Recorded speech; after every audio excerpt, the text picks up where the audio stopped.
for the study of peace and justice at the College of St. Scholastica here in Duluth, Minnesota. Thank you all for coming. This is the third in a series of 5 programs that we're doing this year, dealing primarily with immigration to the United States. We're getting a lot of perspectives on that. The first 2 programs are already on our website. If you want to look at them, if you haven't seen them, www.css.edu/peace. Those are where the previous ones are. These lectures, as always, are sponsored by the Allworth Center for the Study of Peace and Justice at the College of St. Scholastica, and funded in part by the Warner's Lecture Series of the Manitou Fund, the DeWitt and Carolyn Van Ivre Foundation, and the Mary C. Van Ivre Foundation Endowed Fund in memory of William Van Ivre, a former trustee of the college. Additional support has been received from the Edwin H. Eddy Foundation, the Royal D. Allworth Institute at the University of Minnesota Duluth, the UMD Department of World Languages and Cultures, Reader Weekly of Duluth, and from numerous other private sources. Thank you all for your continued support for these programs. And of course, thanks in particular to the Allworth family for their continuous support for these programs. If you're not on a mailing list or an email list or a postcard list and you want to be, just shoot me an email. My email is right next to my name there, next on my screen, tmorgan@css.edu. Just let me know if you want to be on an email mailing list, or if you want to receive a postcard, send me your street address with the zip code, or we can do both. Just need to hear from you. After the program, there will be an opportunity to ask questions. We encourage that. So that's sometimes the most lively part of these evenings. And so there's in front of your screen, there should be a Q&A button. And I ask you to hit that button and type out your question. I'll be receiving these questions and I'll read them and put them to our speaker as fast as I can, and I'll try to consolidate them when I can if questions are sort of repetitive. So just punch it right in and I'll try to serve you. We'll do the Q&A for about 35 minutes or so. Okay, I think those are the ground rules for what we're doing this evening. Our speaker this evening comes to us from Toronto, Canada, where he lives and works as the Chief Executive Officer at Ipsos Public Affairs. That's one of the world's leading social and public opinion research firms. Ipsos specializes in corporate reputation analysis, as well as social research and political polling. Before joining Ipsos in 1990, Dr. Bricker was Director of Public Opinion Research in the office of Prime Minister Brian Mulroney in Canada, and has been a research consultant with firms in Ottawa and in Toronto. Our speaker holds a PhD in political science from Carleton University in Ottawa. He's currently a research fellow with the Munk School of Global Affairs at the University of Toronto and at the Centre for International Governance Innovation in Waterloo, Ontario. He's written 7 books, most of them dealing with Canadian issues, but his talk this evening will be based on his book, Empty Planet, with John Ibbitson, and that book explores issues well beyond the borders of Canada. That book, by the way, came out in 2019 and is available here in Duluth at the bookstore at Fitkers. Dr. Bricker also has written many articles for newspapers in some 38 countries and has appeared frequently on such media outlets as CNN, the BBC, Al Jazeera, CNBC, and NPR, as well as on all of Canada's major television and radio networks. He's a passionate supporter of Canada's men and women in uniform and serves by appointment of the Minister of National Defense as the Honorary Colonel of the Queen's York Rangers. He's received numerous awards for his volunteer work in support of Canada's armed forces and Canada's veterans. He lives in Toronto with his wife Nina and their daughter Emily. Ladies and gentlemen, please welcome Dr. Darrell Bricker. Good evening, everyone. Thanks, Tom, for the kind words, and my personal thanks to Scholastica and to all the sponsors for putting this event on. It's a wonderful opportunity to share, I think, some ideas on a really compelling issue, which is immigration. And just before I get started with my slides, because everybody who does what I do these days always has slides, because some of the points I'm going to make need to be supported with data. I just wanted to say, first of all, that I'm obviously not an American. I'm a Canadian. That's why I put up the Toronto skyline, if you're wondering what this is. And I did that not just out of national pride, but also to say that my understanding of the intimate issues of immigration in the United States is that of a foreigner. It's not of somebody who actually lives in the United States. And so what I'll be providing tonight are really the observations of a friendly neighbor, as opposed to somebody who is American and deeply ingrained in these issues in the United States.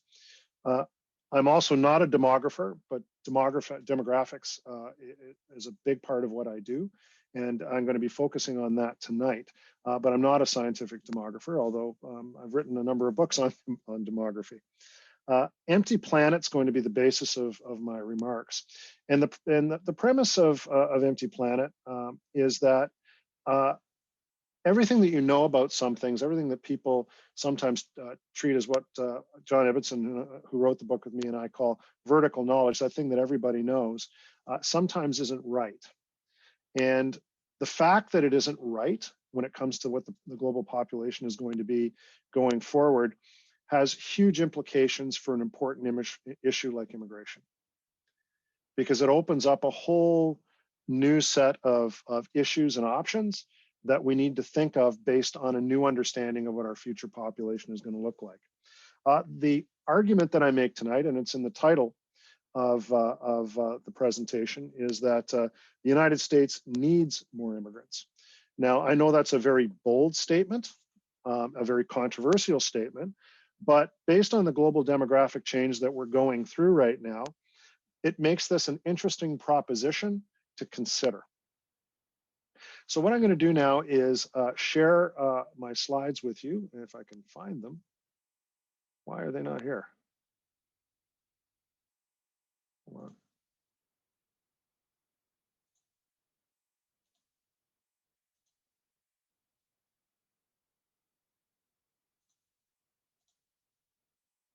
For some reason, I cannot see my slides. Would you like me to share the screen? Yeah, can you? I don't know why they're not showing up on my, yeah, and if I can just have you advance them. Perfect, thank you. Let me start from, sorry. Start from the beginning. Where are we? Yeah, slideshow at the top. Right here, right? Yeah. There we go. Sorry about that. All right, we are back on board. Okay, so we're going to talk about Empty Planet. So we can go to the first slide, please. I love this quote from Mark Twain. Now, the wonderful thing about Mark Twain quotes is that the first argument that we always have is whether or not he actually said it. But let's just assume for a moment that he did say this. It ain't what you don't know that gets you into trouble. It's what you know for sure that just ain't so that does. And I think when it comes to the future of the world's population, it very aptly describes what most people think about what the future is going to be that actually just ain't so. Can we go to the next slide, please? And as I said before, I'm going to talk about demographics tonight. So why are we going to focus on demographics? Well, first of all, every issue in human civilization today is ultimately about people. And that's really what demographics are about. It's the study of people. It's the study of population patterns. It's the study of all of the statistics that relate to how our population, how it exists in the world today and how it's going to be evolving. And one of the interesting things about demographics is we're actually getting quite good at it. We're getting a lot better at measuring demographic trends, and we're getting a lot better at measuring and tracking some of these patterns. The thing that is I would say, really important to keep in mind about what our future demography is going to be. And when we start talking about what I'm going to talk about tonight, which is between 2050 and maybe to the end of the century, 2100, we're really not talking about a long period of time. In fact, the people that we're talking about, the population of 2100, a good chunk of them have already been born. I mean, given the length of time that people are going to be living today. So the decisions about what that population pattern is going to be, or the patterns are going to be, a lot of them have already been recently made and will be made in the next few years. So that creates a situation, because the decisions have been made and the patterns are established, it makes it projectable. Now, the facts we can disagree on. Usually when it comes to the question of speed, oh, we're moving a little fast for me. Can we go back a slide, please? The facts we can disagree on, things like facts we are pretty much established, but we can have a discussion maybe about the speed of things that are going to happen. But everybody that I'm going to talk about tonight basically agrees on what the patterns are going to be going forward. It's just a question of how fast it's going to take for them to happen. And the other point I'd like to make is, like, demographics are like glaciers. You can see them coming from a long way off, whether they're receding or whether they're increasing, but they're not things that all of a sudden end up upon you. They're not things that happen urgently. They're things that take a period of time to transpire. So many of the patterns that have been established by, for example, the decisions that our parents have made, have been projectable to the point that we are at today, and will be projectable into the future, and we can see where they're going. Next slide, please. But then there are things that are like a wildfire, and that's what COVID-19 is. Can we go to the next slide, please? So what happens when a wildfire meets a glacier? Well, in the short term, the wildfire disrupts and dominates. It is impossible at the moment to see what the lasting impact of COVID-19 is going to be on global population. I'm reading a lot of things today in very prestigious publications about things like, for example, the office is going to be different forever, or that families are going to be different forever, or that even international policy is going to be different forever because of what we've been going through as a result of COVID. The truth is, we really don't know. There are some clues potentially about what could happen in the future, but human beings are an incredibly adaptable species, an adoptable species. We really don't know how they're going to respond to these things in the medium to longer term. In the short term, maybe we can have some bit better projections, but for the longer term, we really don't know. So I would say that COVID-19, and saying that everything that we're talking about relative to demographic trends are going to change, I would say that that's an overestimation. In the longer term, as human history has shown, the glacier grinds on. Even though there's this short-term disruption, the glacier will continue to grind on. And the COVID-19 impact has already been shaped by the forces that are in existence and that are already in play. One of the things that I talk to people, just to kind of open up their minds a little bit about what I mean on this, is, can you imagine what the impact on the United States would have been of COVID-19 in 1960? So let's assume that the medical healthcare conditions are all the same, because that's the easy thing to talk about. Let's make it a little bit harder. Let's say that they're static, that they're exactly the same. What do we know about the United States back in 1960 that's different from today? Well, the first thing that we know is that the overall population was a lot younger.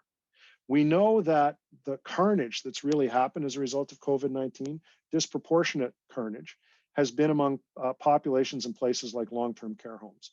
It's been among populations that are mostly over the age of 60, but certainly over the age of 80. The truth is, back in 1960, there weren't that many people in those categories. The population was a lot younger.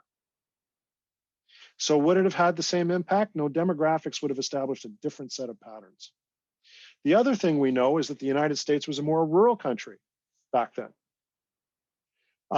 We know that proximity is one of the things that that creates the spread of COVID-19. So rural places in the United States are not having the same experience that very urban places are having with COVID-19.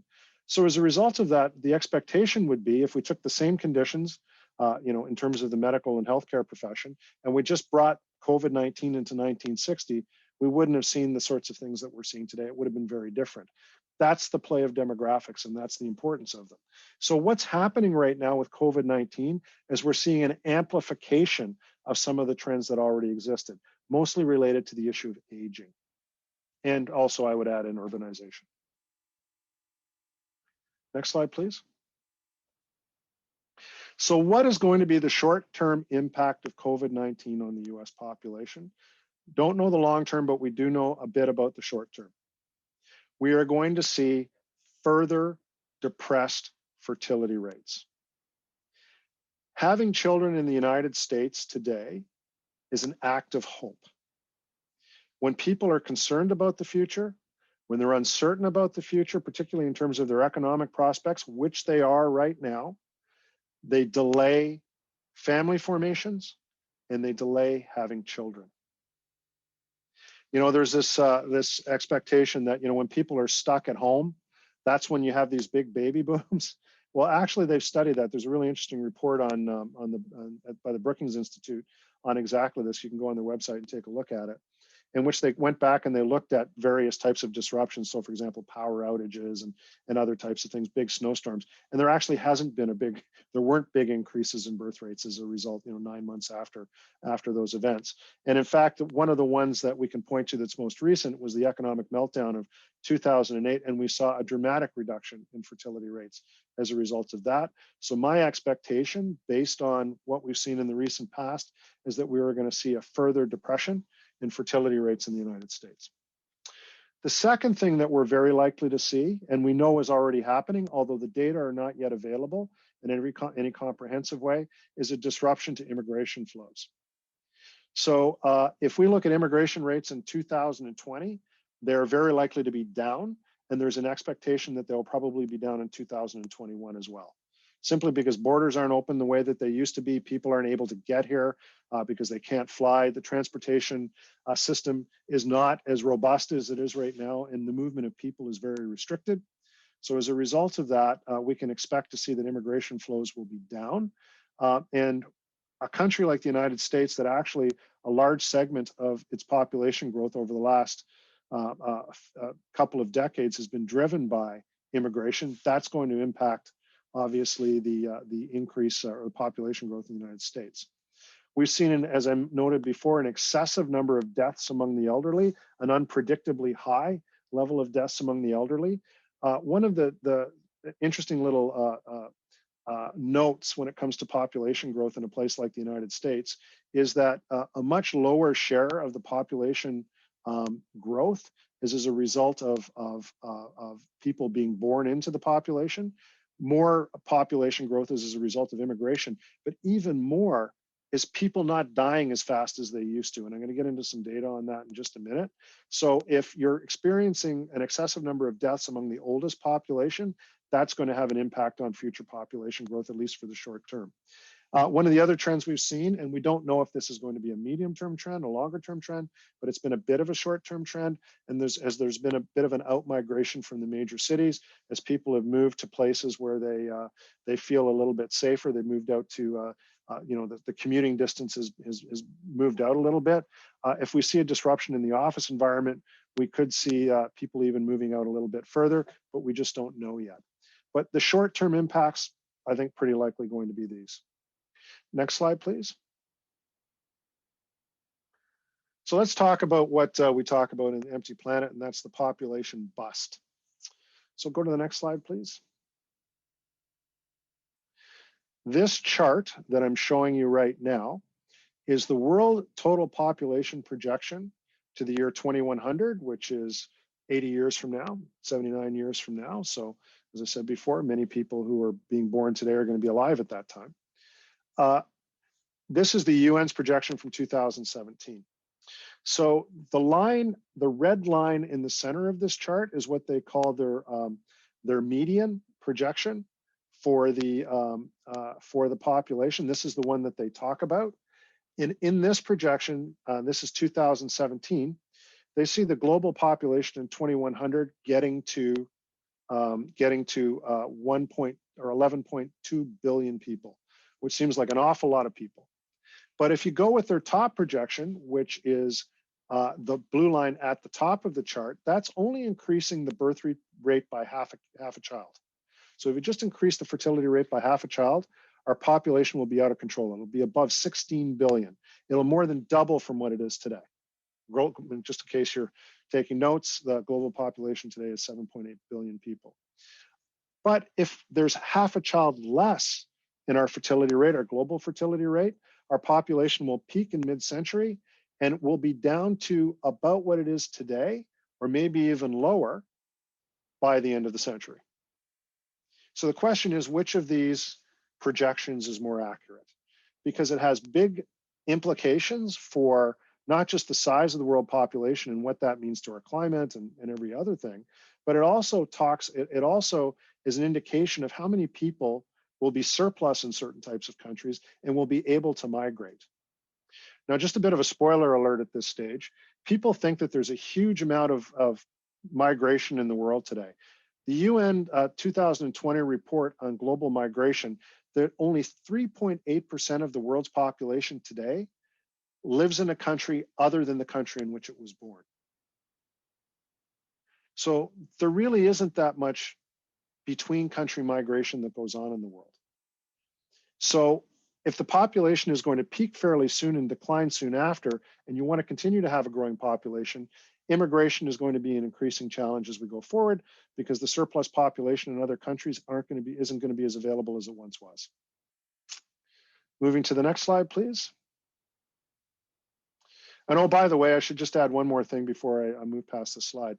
The UN just put out a new projection last June for the global population, and they've already adjusted down their projection by 300 million people. That's a country almost the same size as the United States. And by the way, the United States is the third largest country in the world.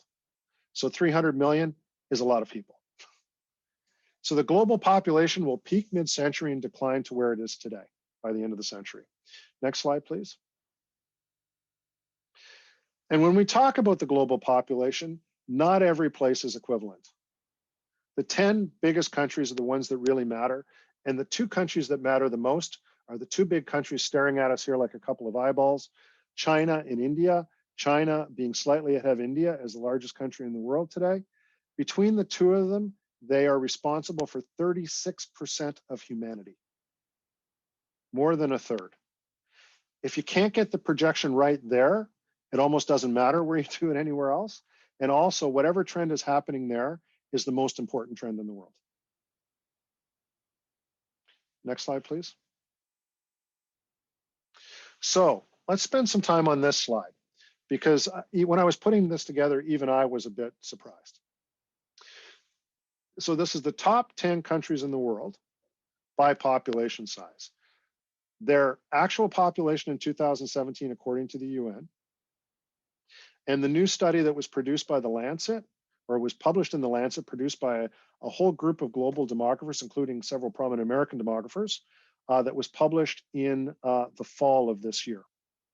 So 2017, the Chinese population on the left-hand side of the chart was 1.4 billion. The Indian population pretty much the same, US at 325 million in third spot. Now, based on the projections that were published in The Lancet, on the right-hand side of the chart is what's projected to happen between now and the end of the century. Between now and the end of the century, India is going to replace China as the most populated country, but it's going to be doing it at the same time as it loses 290 million people through the course of the century, almost the same size as the population of the United States. At that time, Nigeria will become the #2 population in the world at 791 million people.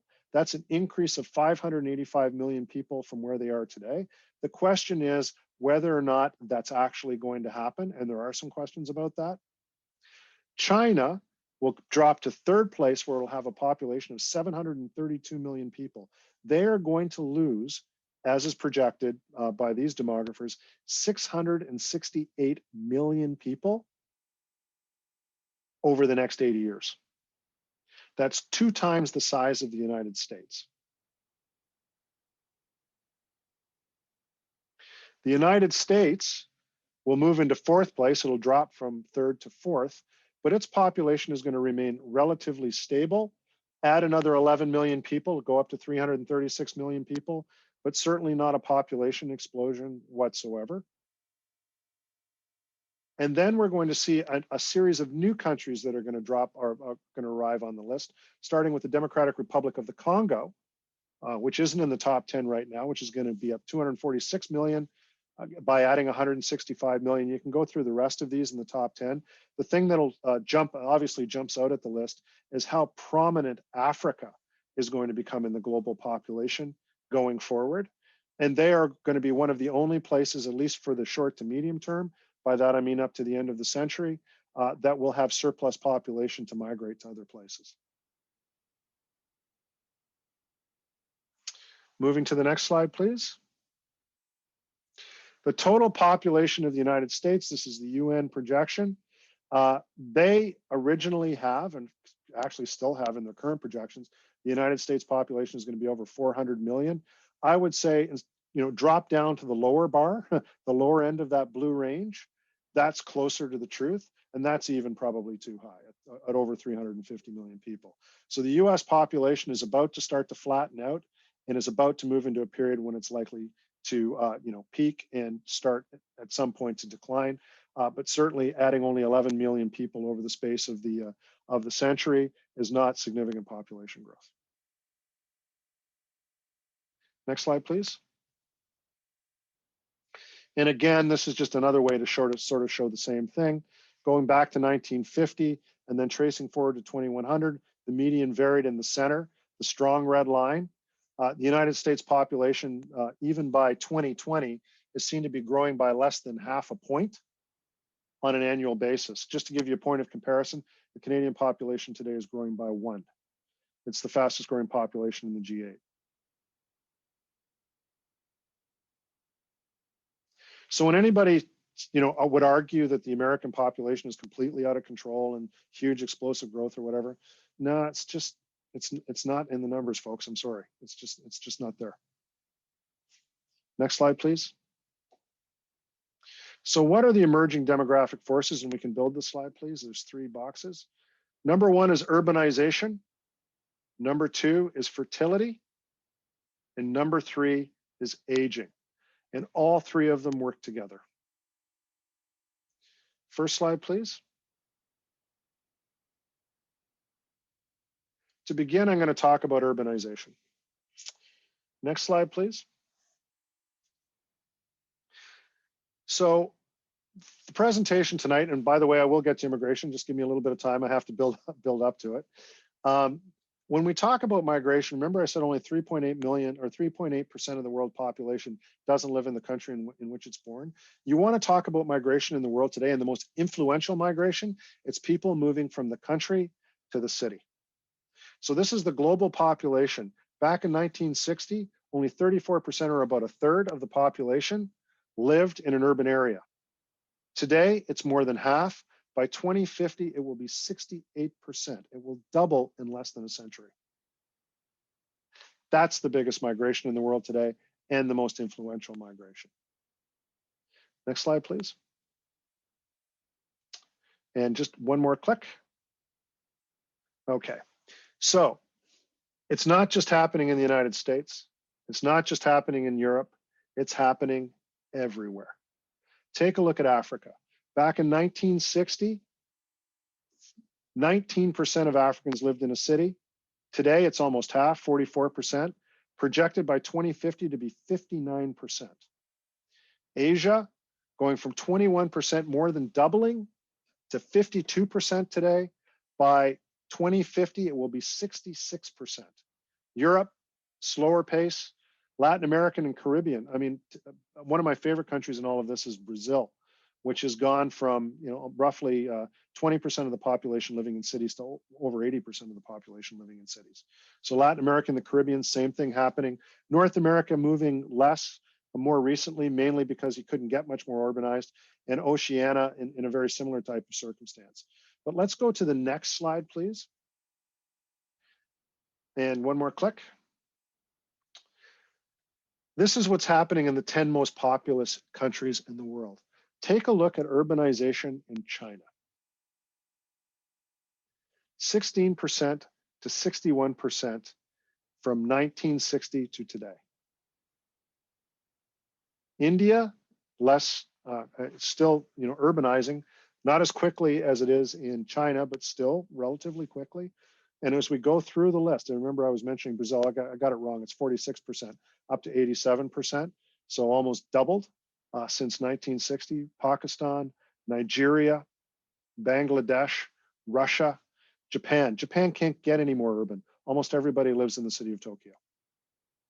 In fact, the Japanese situation is so tragic in urban Japan. I'm sure you've seen some of these stories that they're even taking to putting dressed up mannequins in bus shelters so people don't feel so lonely in urban parts of Japan. You can find pictures of this on the internet because literally it has emptied out.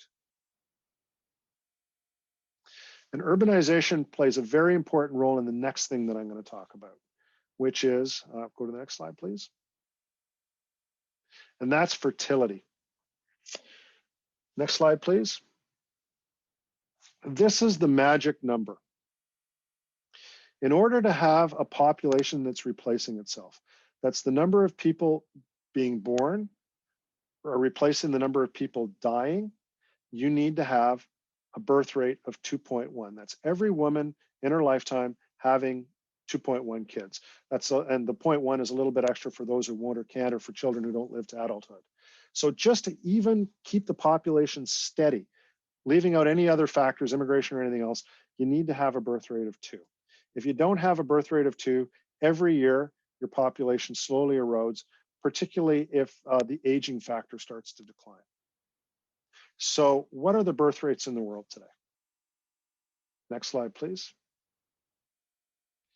The fertility rate in the 10 biggest countries in the world have been cut in half in the last half century. Next slide, please. Now this is an empty planet almost in a slide. So global fertility in the 10 most, or this is global fertility actually, 5.2% in 1960, down to 2.4 today. Or in the UN's estimates, it's actually at 2.3 based on the projections that have been provided by in the Lancet that I was mentioning before. Let's take a look at China. So the birth rate of China back in 1960 was 5.8. So the average Chinese woman had almost 6 children in her lifetime. Today, the Chinese authorities report that it's 1.6. The Lancet says it's 1.5. The UN projects that China is going to have a baby boom this century.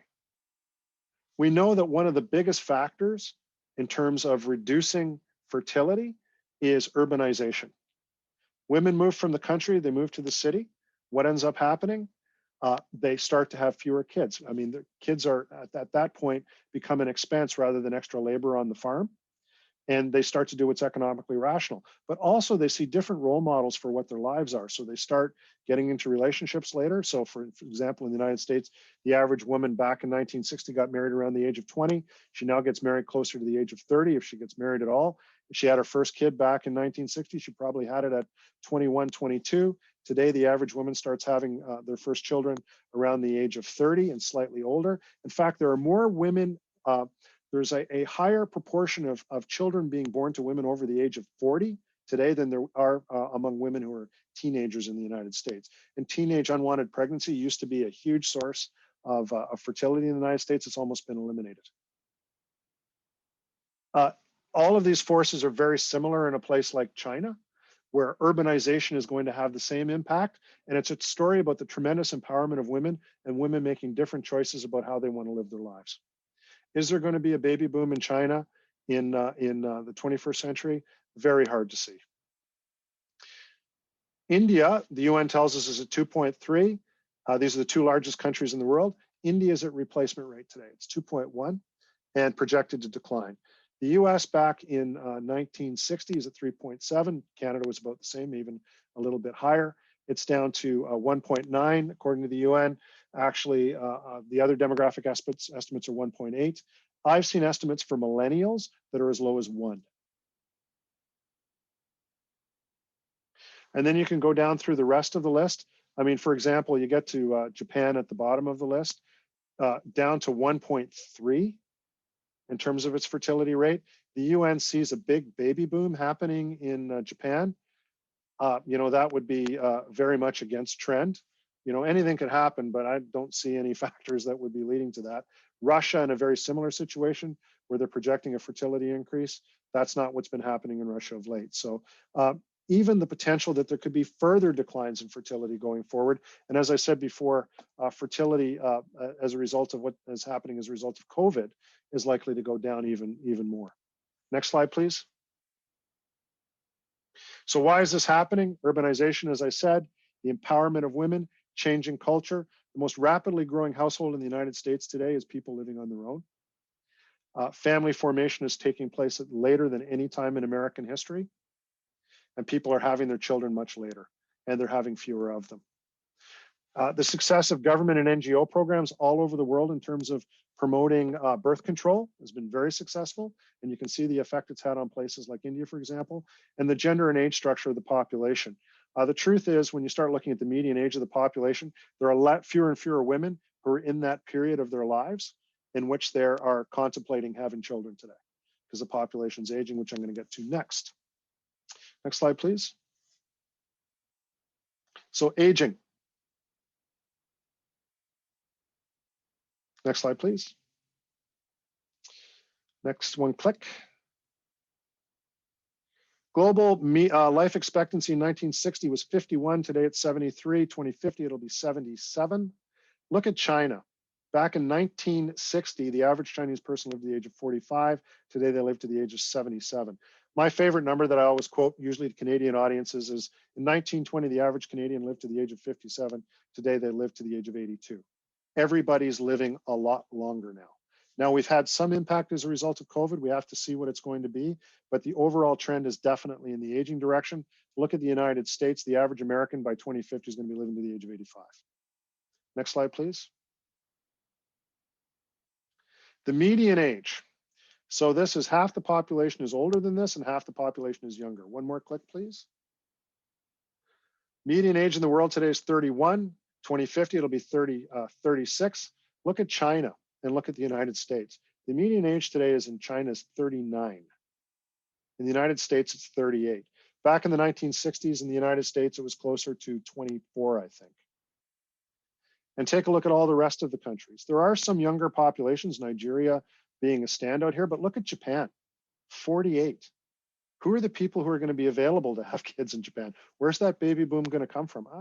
This is the problem that I have with those projections. Next slide, please. Life expectancy at birth, women still live longer than men. And this is something, if you're going to take away one thing from the from my presentation today, it is increasingly a woman's world. And the reason is because women outlive men. And the expectation is, well, old women outlive old men. That's not exactly the truth. There are actually more men born in every country except where it's manipulated. In every country in the world, there are always more boys born than girls. But by the age of around 30, late 20s, early 30s, the difference is almost gone. And every year after that, there are more women than men. And that's because of the 16 reasons or the 20 reasons you can die prematurely. 16 of them are more common among men. Men do everything wrong. And tragically, 3 times more likely to commit suicide and be successful. It's a huge gap is growing between men and women. In Canada, for example, in the 1970s, there were more men in the population than women. Today, there are more women in the population than men, and that gap is going to continue to grow. It's increasingly a woman's world. Next slide, please. Youngest and oldest Americans, and this is a shocker for me. 2020, there are as many people, this should say 65, sorry, not 68. There are many people 65 years of age or older in the United States today as there are under the age of 14 and younger.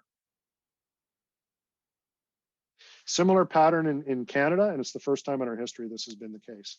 By 2050, the gap is going to grow. By the end of the century, it's going to grow even bigger. Not having kids, people living for a lot longer. Next slide, please. And one more click. And this is the seniors dependency ratio. This is the number of people who are working for the number of people retired today. In China, today, or actually by 2050, it's going to be 2.1. In the US, it's going to be 2.5. Today, it's about 3.5. This is increasingly going to be a problem. We don't have enough working age people to support the people who are retiring and living longer than anybody anticipated that they would live. Next slide, please. The world is starting to look like this. The United States is definitely starting to look like this. And to make this chart more accurate, we should knock one guy off the top tier. That's what our population is going to look like in the future. Next slide, please. As I say, I think it's the last line in Empty Planet. It may be a poet who observes that for the first time in the history of our race, humanity feels old, because that's what's happening. Next slide, please. To quickly sum up, we're going to grow fewer, which means there's going to be a global population bust. I'm not saying it's a good thing. I'm not saying it's a bad thing. We can have a discussion about all of that, but it's an important thing, and it's something to pay attention to. Our growth is coming from aging and immigration more than fertility. I'm going to move on to immigration in just a second. Dramatic shift in our population structure, older, diminishing fertility, smaller families. Our mainstream is becoming old, not young. We're going to see the growth in the power of older women. We've become a metropolitan species. China is going to decline. India and Africa are going to rise, and especially Africa. Next slide, please. And it's just a matter of population patterns. So we have options. We can accept it and just prepare for the inevitable. Next. We can mechanize. This is something that Japan's doing. You want to know why there are more service robots in Japan than any other country in the world?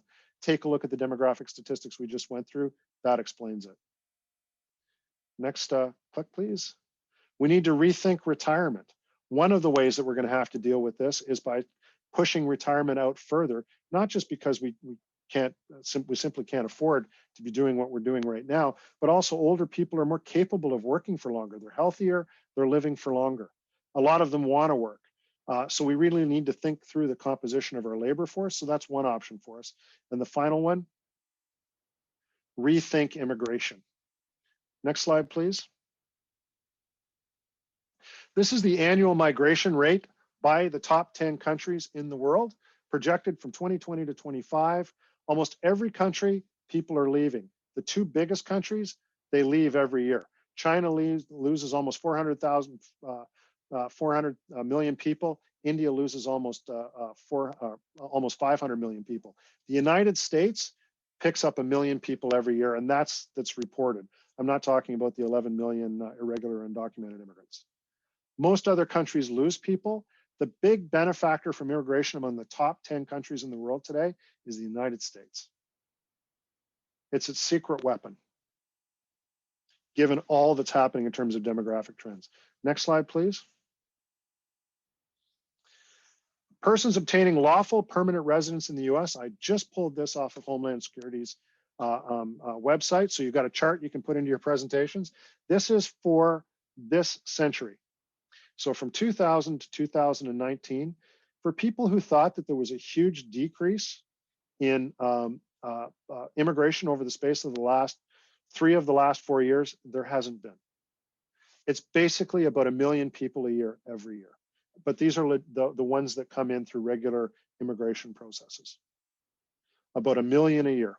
And the same thing happened during the Trump administration. Next slide, please. Number of immigrants to the United States. The orange line are the immigrants as a percentage of the population of the United States going back to 1860. And basically what we're seeing back in 2020 is that proportion is getting back to roughly historical levels. So it's not anything specifically excessive about what's happening in the United States right now. It's about to where it was back, at the turn of the previous century. And then if you take a look at the number of immigrants in the United States, it's obviously gone way up, but it's gone way up as the population has gone way up. So there's nothing really irregular about what's happening right now. Next slide, please. New lawful permanent residents in the United States, where are they coming from? Disproportionately from Mexico. But, places in Latin and South America, Central America, but also from China and India. So if you want to know where immigrants are coming in from the United States through the more regular processes, this is how they're coming in. Next slide, please. And where are they going? And this is a really important thing. Same thing in my country. Immigrants don't move to the countryside. They move mostly to the cities, and they move to the big states. California, New York, Florida, Texas, and almost everything after that is lower. So immigration is really a big issue in these places. And even though people may have opinions about it in other places, as we see in surveys, the effect on what's going on in those places is not as big. Next slide, please. And this is something that's really interesting and very different between Canada and the United States. The largest share of people who are coming in as permanent residents through regular admission processes are family reunification. People bringing in children, people bringing in parents, people bringing in spouses. Employment-based immigration is a much lower share. This is very different in Canada, where those two numbers are flipped. And that's because we treat immigration not as a controlling our borders type of an issue. We treat it more as a recruiting type of a strategy. And we see it as an advantage. In fact, if the United States brings in 1 million people a year, which is 330 million people, you can figure out what the percentage of that is. The Canadian population is 38 million people. We're going to bring in next year, our target was to bring in over 400,000, more than 1% of our population, mostly employment-based people that we're recruiting to come to the country. On refugees, 15% of the regular class coming to the United States are refugees. It's about the same number in Canada. So everybody who talks about, and I know our government certainly does, talks about this big compassionate immigration policy in Canada, there's not really a big difference with the United States in terms of the actual numbers. Next slide, please. So does the US need more immigration? Because of everything that I've told you about population and what's happening right now in the world, and the fact that the United States remains the #1 most appealing place for immigrants to go, a very smart strategic immigration policy is an opportunity for you to mute the effects of population change that are going to have devastating consequences for your biggest superpower competitors in the world. And I would add India to that list. So China, what it's going through, Russia, what it's definitely going through, most of your trade competitors. The advantage that the United States has is that if it can get its act together on immigration, it can mute some of the effects of these population changes. There's huge potential advantage for the US, as I say here, especially compared to your global rivals. It requires a rethinking of how immigration works, strategic, nimble, and economic. It's a short to medium term strategy for offsetting declining fertility and population aging. It will need to look at a shift of immigrants, because even though we're still seeing a substantial amount of immigration from Latin and Central America and South America right now, they're going through the same population transition, are going to have less people to send to the United States, fewer people to send to the United States going forward, and increasingly you're going to have to be looking at other places like Africa. And there's potential, I would say, and I'm not naive, there is potential for an ongoing, very, very divisive political debate over this issue, because unfortunately, it's become a hugely symbolic issue in a number of countries.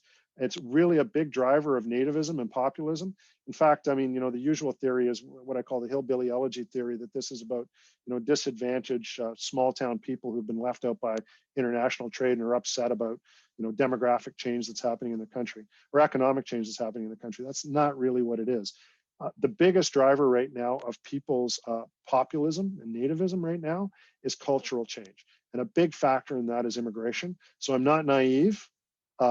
This is potentially a hugely controversial thing to recommend. But if I could offer, just in closing, a couple of recommendations on that based on the research that I see in terms of public opinion. What the public is not looking for on this debate is a test of their compassion. If you're trying to make this a question about your values and whether or not you're a compassionate individual, this battle loses. It's not a test of your compassion. If that's the case that you're trying to make to the population, the people who are already on the side of pro-immigrant, they're the only ones who listen to this. The other folks have a different series of questions that they want to have answered. And one of the biggest things that they need to see is that the system has a clear purpose and integrity. If they don't feel that that's happening in the immigration system, it's hard to build support for immigration. I've seen this in many countries. It's not just an issue in the United States. The immigration system needs to be seen to operate in the national interest and to be done for a purpose. It's not just a response of demonstrating your compassion, as I said before. If that's what you're trying to do, it's going to be an ongoing and tough battle. Finally, what really works, and we've done extensive research on this in Ipsos, and not just in the United States, but in a number of countries, particularly on the issue of refugees.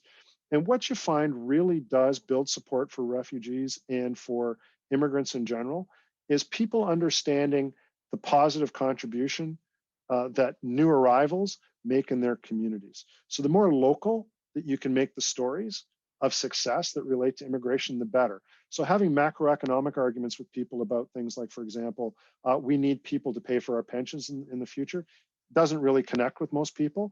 But if you make immigrants more familiar and part of people's community and tell stories at that level, at a local level, it has much more appeal to the population. And if you want to move numbers on support, that's one of the big aspects of building support on immigration. So anyway, my thoughts on population policy and why and population trends and why immigration factors in as a secret weapon potentially for the United States if it can be managed effectively going forward.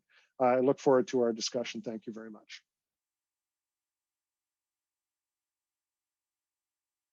So over to you, Tom. Now, can you hear me? Yep. Thank you very much for a very stimulating conversation. It was a monologue, Tom. And a monologue, but it's going to be a conversation because already questions are coming in. So I'm going to try to synthesize as many of them as I can, as fast as I can, as the questions come in. Well, here's an interesting one. Can you talk a little bit about how these projections are created? In other words, population projections. How accurate have demographers been in the past in their predictions? The UN projections have been very accurate in the past. My question is about whether they're going to be accurate in the future. And just because you were right in the past doesn't mean you're going to be accurate in the future. They really, it's actually a pretty crude projection system. And they really only have three variables that they take into account: mortality rates, fertility rates, and mobility. So in places where they don't have great information and need to project into the future, they look at countries that are approximate and they try to do it based on that. So that's how they do the projections. These days, they're doing it in more of a probabilistic type of way. They're running multiple models and coming up with consensus models out of running these multiple models. But if their multiple models are coming up with things that just don't make sense, like a baby boom in Japan, then you really have to raise questions as to whether or not some of these things are just fun with numbers. They just don't make any sense. All right, I'll ask this one. It's hard to synthesize these, but in light of an environmental impact of our current world populations and the aspirations of middle-class lifestyle worldwide, why isn't a reduction in global population a good thing? Well, I was less of a footprint on the environment. Sure. So I was pretty clear about that at the start of this. I'm not saying it's a good thing. I'm not saying it's a bad thing. I'm just saying it's an important thing. When it comes to the environment, all of this is good news. In fact, things like, for example, urbanization, good news. If you want to find a place that's less impactful on the, I hate words like that, but has less of an effect on for example, carbon footprints, go to places that are cities. Why? Because countryside is where you're spewing a lot of gas driving around and have all the, the production facilities of running farms and all that kind of thing. Cities, with transit, with, ambient heat and buildings, for all sorts of reasons, tend to actually be quite good when it comes to the carbon footprint, and every day are getting better. So I would say that for the environment, it's good. But we forget what an economy in the world that, particularly since the end of the Second World War, has grown as a result of population growth. And who's going to be buying new houses? Who's going to be buying, the products that our economies produce? We're going to have real challenges in terms of economic growth going forward. And so that's the potential downside in what I'm talking about here, is very stagnant economies, because populations just won't be growing to the extent that our economy may need them to grow. From an economic, let me follow up on that, and I'm channeling somebody else's question, but if it's about economics, what sort of economic policy do you think could be applied to maintain a solid economy with a declining population? Well, that's a really interesting question, because it comes down to the issue of consumption. So, there's all sorts of things I've seen, people talk about, for example, putting in productivity type taxation. So instead of taxing human beings for their income, maybe you tax factories and the robots for their productivity. I mean, there's a whole series of things. If you want to have a fun time thinking about what the brave new world could look like in a low economy world in which we have to continue particularly to pay for an older population, which, by the way, are incredibly expensive populations. Really young populations are expensive, and really old populations are expensive. We're going to have to come up with a mechanism for doing that isn't necessarily driven by consumption. And one of the things that I spend with private sector clients on, with business clients on, is I say, look, you guys, you have a youth obsession. Everything is dominated by youth. I mean, if you open up another restaurant where, everything's loud and, you have videos on and loud music and all sorts of stuff, who are you making these restaurants for? Why don't you take a look at demography? The average person in the United States, the median person, is 39 years of age, 38. Why don't you turn down the music, make it easy for me to get in, put some stuff on the menu that I can actually understand what it is, maybe turn up the lights so I can see, and like I said, turn down the music so I can have a conversation. And maybe that's what restaurants are going to look like once we get back to having them. But, all of these things about demography have very practical implications, as do things that have to do with immigration. And, as I said before, in my country, we don't look at immigration as a border control kind of thing. We look at it as a population management issue, and how do we find the people who are going to fuel our economy going forward, because we're not making enough, and our birth rate's even lower than yours. Well, speaking of Canada and comparing it with the United States, as you pointed out, people are still all over the world. They still want to come to the United States. Well, true. And the implication of what you said is that they are coming to Canada, but they're being recruited to come to Canada. Why? What's the draw? What's the continued attraction to the United States? Canada looks like a pretty good place too. Well, Canada is kind of like if you want to look at the top 4 places that people want to go, they're Canada, the UK, Australia, the United States, the UK, Canada, and Australia are the places that people want to go. And all 4 of them have pretty high immigration levels. And per capita, the highest immigration levels are, depending on the year you look at, but more consistently lately, Canada over Australia. But the United States, harder to get into for people, and requires people to do a lot more on their own in order to find a way in, where we make it a lot easier for people to find their way into Canada. So we tend to pick up people more by through our embassies and other consulates and things around the world, and through businesses, basically for that purpose, to bring them in for economic reasons. But we still, like I said, 15-20% of our immigrants are refugees, but it's no different than the percentage that you see in the United States. Mm-hmm. Although, as I said before, we seem to get this big credit for it. But when you sit back and you take a look at the numbers, it's not really true. Well, then let's go to China then. Arguably, at least this questioner suggests that one of China's problems is that they're suffering the results of their one-child policy. Well, that policy is abandoned now. Yeah, 3 years ago. So is China's population going to turn around now? No, there's been no second child baby boom. So what's happened? I mean, there's been a little kind of blip, but it's not reversing things. What happened was China brought in the one-child policy at a time when their population their birth fertility rate was already collapsing. They just didn't know it. So they brought it in and they just pushed it down. And at the time that this was happening, the other big trend that I showed to you was also accelerating, which was urbanization combined with the education of the female population in China. And those two things have had a bigger impact on the potential for China to move out of this one-child situation, have had a huge impact on their ability to move out of that situation. So all of these things have kind of come together in a perfect storm to create a situation in which the Chinese population, their single biggest challenge for this century. I mean, we talk about the power of China. The problem that they're going to have is how they're going to take care of an aging population before they're rich enough to take care of an aging population. Mm-hmm. I see. Talk a little bit about Mexico, because that's a source of still a lot of immigrants to the United States. How is Mexico doing with this issue, and what's the United States' future with regard to immigrants from Mexico?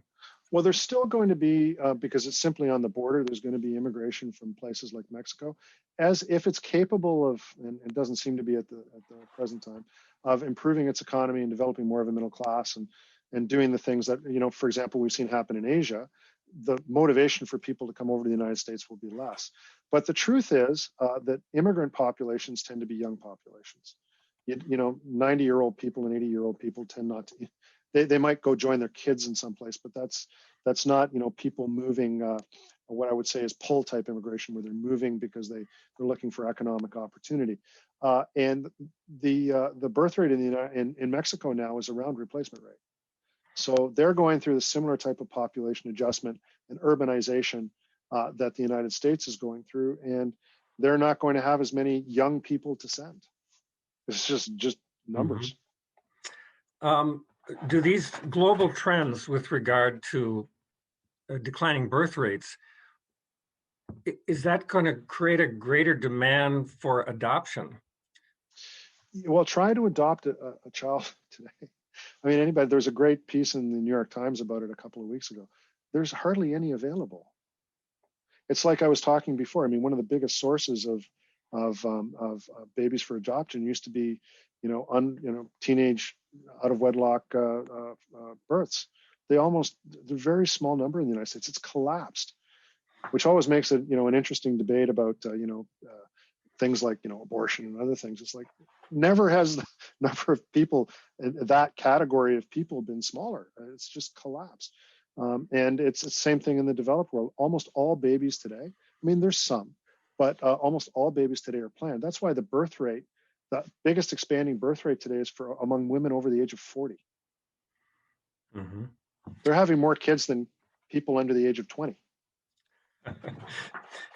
Here's a long-term question.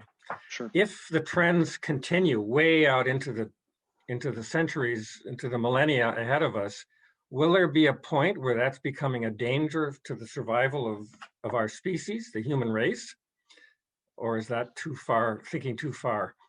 I don't know. There's got to be an equilibrium point here somewhere where we're going to get back to something that looks like the balance of 2.1 or whatever. But at the moment, it just seems to be going like this, going like this, going like this. And where the bottom is, nobody knows. And that's just the truth. I mean, if you remove the motivation for having children, and this is basically what's happened in the lives of many people in the world today, where they may want to have a family, but they wait for a long time before they do that. So in the United States, you go to college, you try to get a job, you buy a house. Buying a house in a place that's really expensive, like a major city, takes a long time. By the time you're established and you're ready to have kids, you're already into your 30s. And if you're in that type of situation, how many kids are you going to have? So the assumption is that you're going to be able to have kids. Well, we know every year after the age of 25, it's less and less possible. But so, you're gambling a bit on that. And then what ends up happening is if you have kids and you have multiple kids, you tend to have two, and you have them very close together, and that's it. Now, that doesn't mean that's what everybody's doing, but that's why the most common household in the United, I shouldn't say, I don't know this for the United States, but I know it for Canada. The most common child composition in a household in Canada today is a single kid, is a single child. There's no more Dion quintuplets. I mean, Mhm. it just doesn't happen anymore. It's one, maybe two. And at the outside three, and as I say to people all the time when they get into this kind of discussion about families and having kids, because it's all very personal, it's just look at your own family. And if you're older, look at look at your kids and look at what they're doing, because that's what everybody else is doing. As the population starts to decline or as fertility rates drop, what is this doing to abortion rates, legal and illegal abortion rates? Well, I looked at Canada. It's the only one I know. I know it's only 38 million people. We're nice. All 8 million of us are nice. And dramatic decline. Because as I said, dramatic decline, because most children today, people who get pregnant want to get pregnant. The challenge, it's really interesting. I saw a very similar phenomenon with COVID and vaccines. So the obsession all through the summer was anti-vaxxers. Oh, all those anti-vaxxers, they're going to, hesitancy. Everybody's hesitant about getting vaccines. And half the population said that they were concerned about in the United States, very similar in most countries. We do this in 28 countries, so I can tell you what the stats are. There was a substantial part of the population that said, I'm worried about getting a vaccine. I'm worried that this has happened too fast. I'm worried there might be potential side effects. But after a month, or what is it now, 6 weeks or 2 months, almost all gone. And the demand for vaccines is off the charts. Everybody wants to be vaccinated now. And the thing is flipped completely around the other way, where it's not having to deal with getting people to have vaccines, it's getting them to wait. Mm-hmm. Now, less of an issue in the United States where you have domestic production, but in many countries, you've got governments scrambling right now to say, most vulnerable, the most essential, wait your turn, you're going to be vaccinated in September, whenever it's going to be happening. So we've completely had to change our way of looking at things. It's very similar when it comes to the question of fertility. The question's moving away from unwanted pregnancy to how do I get pregnant for people who want to get pregnant, who are older. And it's a tough situation, but it's a very different conversation than we were having 25 years ago. You talked about one of the issues with immigration are cultural differences and cultural clashes, the whole idea of a multicultural state. Can you talk about how different countries handle this? Are some countries handling the multicultural issue better than others? Really badly. They are all doing it badly? We're having a very, very hard time with immigration in the world. Now, thankfully, as I said before, only 3.8% of the world's population are migrants. And that includes people who are living in the United States who migrated, in 1960. I mean, it's not a really big chunk of the world's population. But there are countries that are really struggling with it. Canada, and I'm not saying this because I am Canadian, but has had one of the better experiences with it, and mainly because the residual cultural elements, particularly of English Canadian culture, are not that strong. And there's not a lot to defend, so people are fairly open to being multicultural. And all of this transition takes place in cities. Immigrants tend not to move to the countryside and to the same level of proportion. People who feel that they've got a culture to hang on to, say, for example, like the UK, more problematic. A place like France, more problematic. A place like Italy, more problematic. A place like Japan, there's almost no immigration. So most countries deal with it not very well at all. But still, another person asks, you're not calling for just totally opening up the borders. We still need some sort of formal regulation and process to bring people into our country, do we not? Yeah, in fact, I said my last comment was, I'll just read it back to you. A system that has a clear purpose and integrity, right? So people have to feel that somebody's in control, that this is being well managed, and that there's a plan, and that it's fair and everybody understands the rules.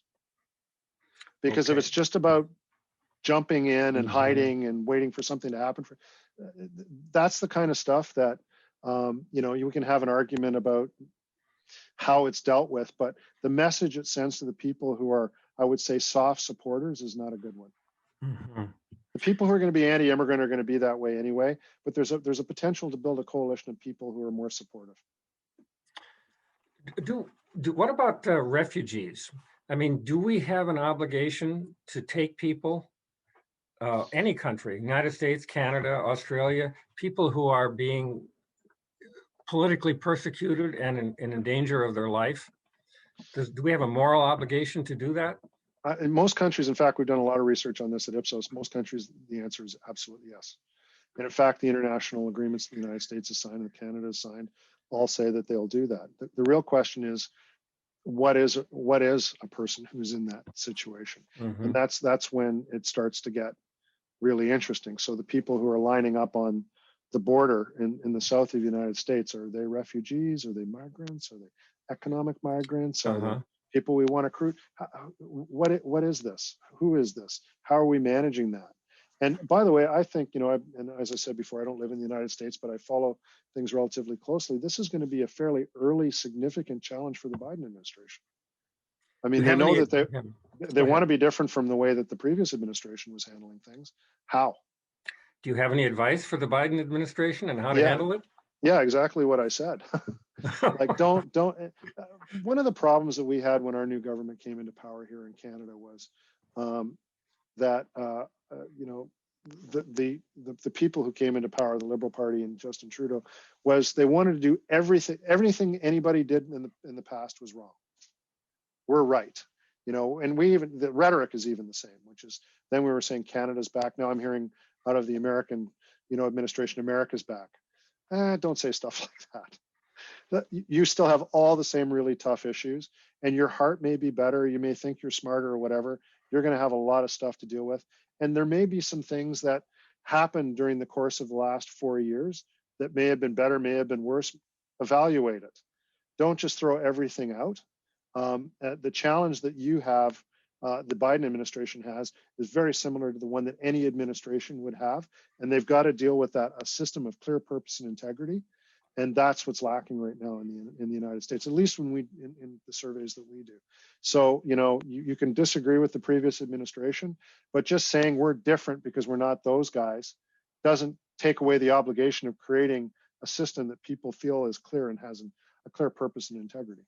Mm-hmm. You mentioned a couple of times in your talk that it is increasingly becoming a woman's world. Absolutely is. And one of the reasons, as you said, is that men are committing suicide at a much faster rate. Why? Why are men committing suicide? If you want to, it's really interesting when you take a look at suicide. There is an epidemic of suicide among older single men in many developed countries, particularly those that live in rural communities. And the reason, and I can talk about the situation here in my country the best because I've looked at it a lot. The reason is their willingness to be connected to society and the willingness of society to be connected to them is not as strong as it is among women. In fact, if you want to find the happiest group of people in Canada, they're older women. We have this perception that, you know, older women are really disadvantaged and, you know, they're on the edge of poverty. In developed countries, that's not really the case. There is some of that, but not nearly as strong as we think. But they also tend to be more community integrated, more likely to volunteer, more likely to work part-time, more likely to be connected to their families. They seem to have developed those skills through the course of life that's kept them connected and integrated and feeling like they're part of the world. Whereas older men, once they've lost, particularly older divorced men, have lost their sense of purpose. It's an epidemic, and nobody's talking about it. Nobody's talking about it. We're talking about deep psychological issues here, aren't we? Oh, but this is statistical trends. I mean, yes. I know, but to explain the statistical trends, yeah. All right. Well, we still, despite all of that, despite your predictions about declining global population, we still are faced with global warming and possible food shortages and major environmental degradation. is that going to change or affect immigration trends? And maybe a factor you haven't considered. Okay, immigration trends. One of the things that might affect immigration trends, obviously, is climate change and places that become less viable as a result of what's happening to the climate. Although the UN is not currently tracking anybody as a climate refugee. Just they speculate that this is going to be something that's going to happen, but they're not tracking anybody or groups of people who fit into that category at the moment. They may exist, we're just not statistically capturing them at the moment. So that's something to watch. But if you believe, and I think that the preponderance of science is based on this, that human beings are responsible for climate change, that human activity is responsible for climate change, and that increasing the number of people that are having that effect is going to be bad, then what happens when you go the other way? What happens when you actually reduce the number of people? And most of the I would say, pessimistic projections that I see on what's going to happen to the future of the climate are based on those projections of 11.2 billion or more. Well, I've already told you that's not going to happen. Very unlikely to happen. So maybe we need to be rethinking that a little bit. And as I said before, as people are moving into more urban environments, the potential that that's going to improve things for the environment is pretty strong as well. Everything I think you can look on relative to the environment based on what I'm talking about, the signs are more positive than negative. On the other hand, the economic signs are more negative than positive. Mm-hmm.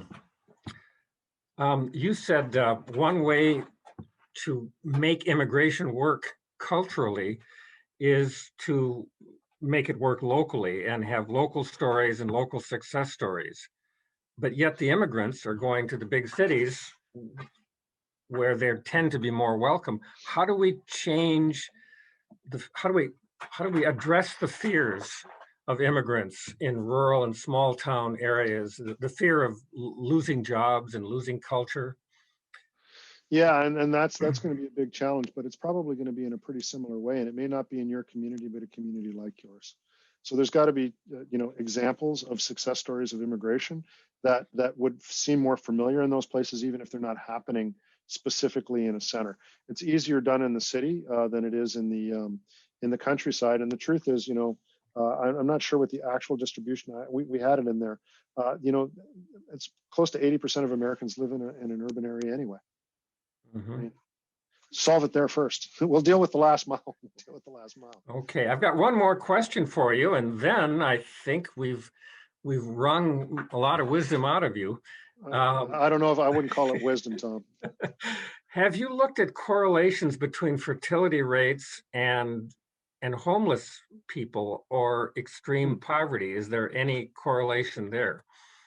Yes. Anything to say about it? Yes. If you want to find higher rates of fertility, look to people who are have higher levels of poverty, people who have lower levels of education, people who live in patriarchal, highly religious societies. Mm-hmm. Those are the places where you see higher levels of fertility. Any place where women are more empowered, and particularly where women work and are developing independent incomes, that's the place where you see and have education. The single biggest variable, by the way, in terms of predicting declines in fertility rates in countries is the level of education for women. Mm-hmm. So as it's almost a direct correlation, almost one for one. As education goes up for women, fertility goes down. I see. I do have one. I lied. I have one more question because there were several in the chat. Bonus round, Tom. It's the bonus round. There were several in the chat, and so I have to ask a question to be fair to our audience connected with this. What do we do with this half-built wall that President Trump started? I mean, do we tear it down, or do we leave it, or do we modify it? Do you have any thoughts on that? Oh, that's a really good question. The symbolism is difficult to comprehend. I think that the interesting thing about the American election, we're doing a lot of polling, in the U.S. on the election, and the level of division that exists in the United States right now on so many issues. You almost want to think that just hold on for a minute. Like you don't make it like a top priority. There's so many other issues that people really have at the top of their list right now, starting with fighting this pandemic. They really want to see governments focused on that now. Immigration, you can move that down a little bit down the list in terms of level of priority. I know the government said that the Biden administration has said that it's a top priority for them. But if I go out and ask people on a survey in the United States, what are the most important issues facing the country today? Right at the top of the list are the pandemic and unemployment. I'm going to ask one more. This is my last one, probably, because this one was out there too in several of the questions that I didn't put to you. All right, the United Nations maybe didn't get population right, or the population projections correct. But the United Nations is still a good organization with regard to global problems. What should the United Nations be focusing on now? What should be their portfolio? Go ahead. Number one issue is the pandemic. Okay. There's nothing else after that. I mean, we're going to have to deal with a situation in which we've got such unequal access to things like vaccines. I mean, we've got a crisis in this world right now of unprecedented proportions, and that any governmental organization or any organization that professes to do good works on behalf of the public would be focused on anything else right now is difficult, at least for me to comprehend. All right. So we can get into other issues going forward, but this is the thing that everybody's focused on right now. Yeah. Well, I guess we can leave it at that. We've done a lot of work tonight. You have. And we thank you very much for taking time out of your busy Canadian life to spread some I'm sitting around the house, Tom. Okay. And so thank you very much, all of you, for coming, and for Dr. Bricker for sharing with us. Speaking to the audience, I want you to know that the next talk in this series is a local voice, a woman from Duluth. Many of you people know Charlotte France, who's been very active in refugee causes and knows a lot about immigration law. And so she's going to, American immigration law, and she's going to talk about that on Thursday, March 4th. Okay. Thank you all very much for coming. Class dismissed.